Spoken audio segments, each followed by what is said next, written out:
6 tahun yang lalu, pesinetron Dilan Char mengalami kecelakaan mobil yang cukup parah hingga membuatnya koma selama kurang lebih 2 minggu. Kini, Dilan mengungkap bahwa ia merasa telah diberi kesempatan hidup kedua setelah berhasil melewati masa kritis dan kondisinya semakin membaik. Dilan mengaku tak mengingat sedikitpun detik-detik saat mobil yang dikendarainya menabrak bagian belakang truk.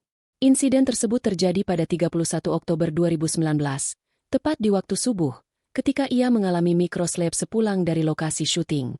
Bagian dahi saya waktu itu hancur total. Langsung muntah darah dan dilarikan ke rumah sakit. Alhamdulillah saya masih diberi kesempatan hidup.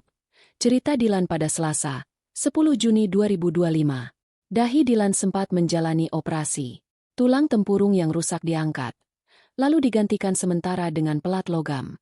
Setelah tulang barunya tumbuh, pelat tersebut pun akhirnya dilepas. Kalau soal gangguan tubuh, alhamdulillah gak terlalu parah. Saraf-sarafnya juga gak rusak atau putus. Tapi saya memang jadi agak sulit mendengar dan mencium sampai sekarang. Tambahnya, usai sadar dari koma, Dilan mengaku sempat kebingungan karena tiba-tiba sudah berada di rumah sakit. Dokter saat itu menyampaikan bahwa peluang keberhasilan operasi hanya sekitar 60 hingga 70%, dan ada kemungkinan ia mengalami cacat. Namun, Dilan bersyukur karena semua fungsi tubuhnya masih berjalan normal. Yang paling membekas dalam ingatannya adalah pengalaman saat berada dalam kondisi koma. Dilan mengaku sempat mendengar bisikan kalimat syahadat di telinga kanannya.